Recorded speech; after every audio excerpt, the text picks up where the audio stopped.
Good morning, good morning. This is our second lesson.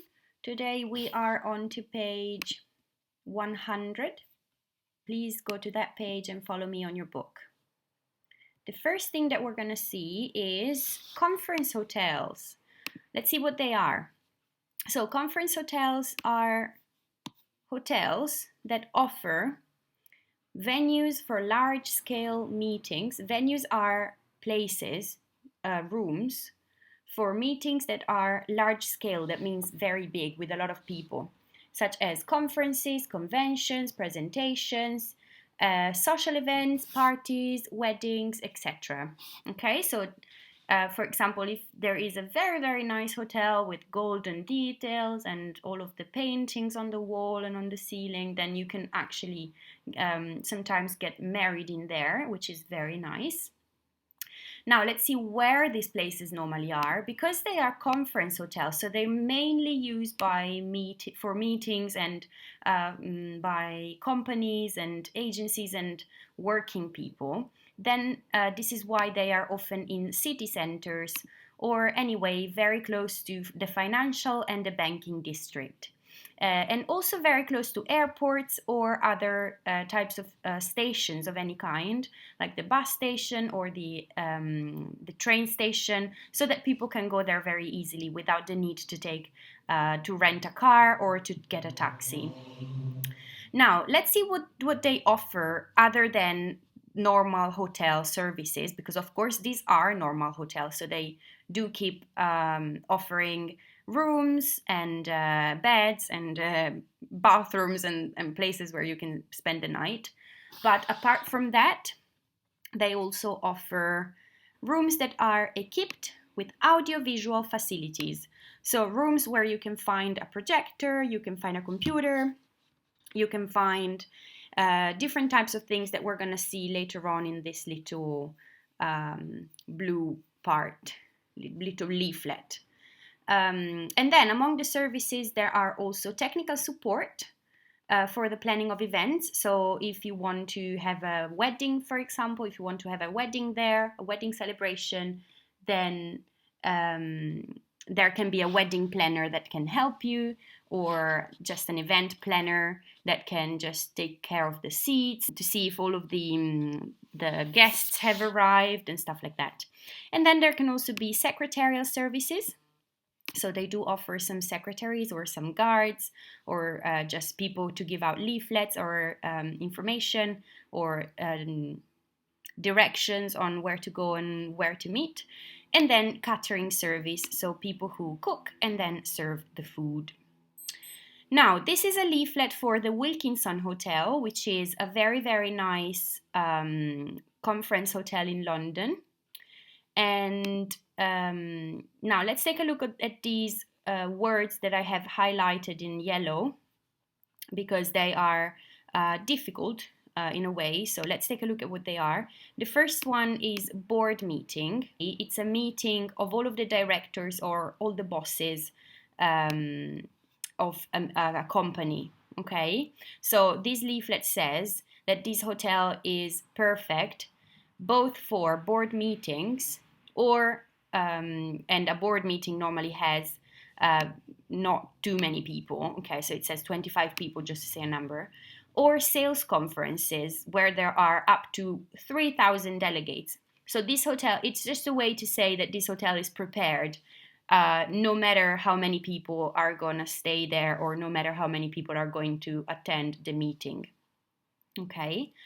Now, these are the types of events that this hotel offers. Among the ones that are kind of like more difficult, you can find product launches. And these are when a company creates a new product, then they launch it. So they do a promotion for it.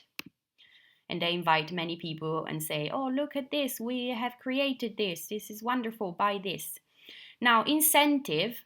This is a new concept for you guys, I guess, because you're very young.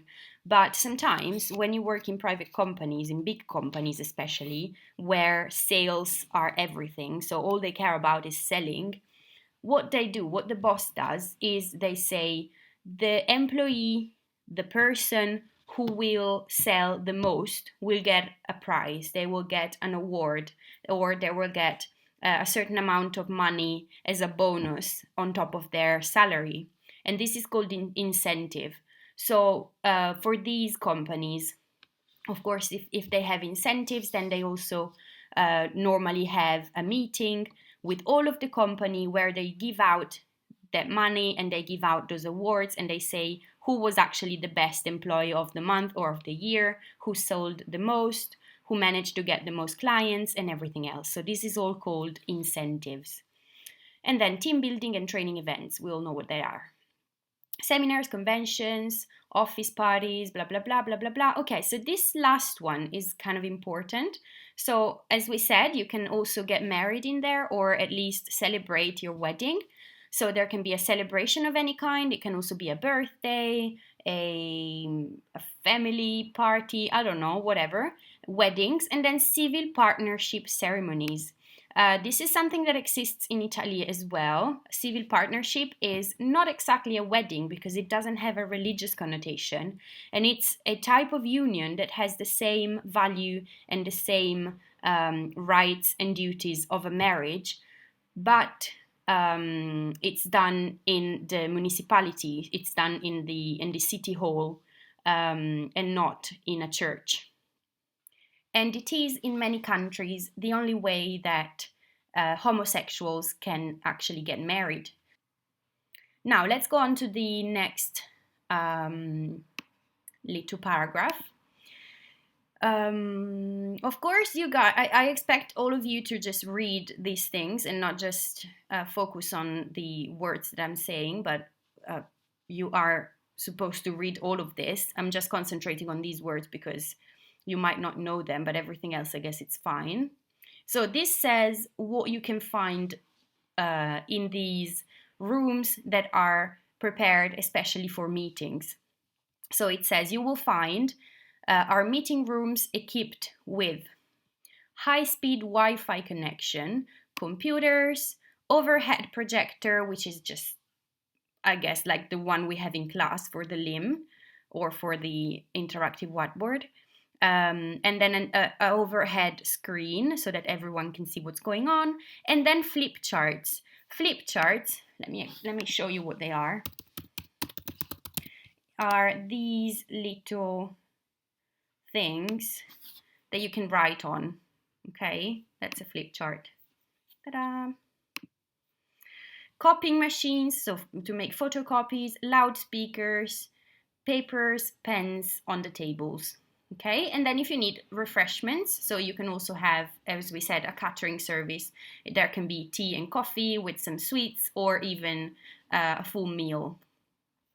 Now, if there are a lot of people in this meeting, the people that are organizing it might choose different ways of organizing the seating. Okay, so here you can find different types of seating arrangements. We've got the theater seating that is basically the same as a theater, the classroom seating, which is the same that we have in a class, surprise, surprise, the U-shaped seating, and this is very common when the people that are attending the meeting are supposed to speak to one another, okay, whereas these first two, there is one person speaking and everybody else is the audience and they're listening, okay, whereas here there is more opportunity for any type of interaction. And then boardroom seating, this is of course just for smaller meetings. They are all seated at a round table and basically they all have the opportunity to speak. And then cabaret style, and this is very usual, first of all for weddings and ceremonies, but it's also nice for awards winning celebrations, so when they say who won what award and stuff like that. And it's also nice when people have to work in group. Now the last paragraph is about celebrations and weddings. Okay, so they're saying, why should you choose us to be your celebrations hotel? And that's because they are close to Westminster Register Office, which is where people get married. They have a wedding planner service. and they have this suite, the Queen's suite and the Duke's suite, that can accommodate many people for the banquet, for the catering. Then they also have, and this is very nice and fancy, they have a free, complimentary means free, stay when it's the first anniversary of the couple. So if you get married there, exactly after 1 year, you can go and stay in the hotel. A wide array of cuisines, so that means a wide variety. And then, it says to contact a wedding team if you want to get married there. Now, this was the conference hotels. What I'd like you to do is, as usual, do your little exercises here, 1, 2, and 3. For exercise number 2, it's fine if you just find the answers in the book and underline them and then write the little number, okay? So, just as long as you do the exercises. Thank you very much. See you next time.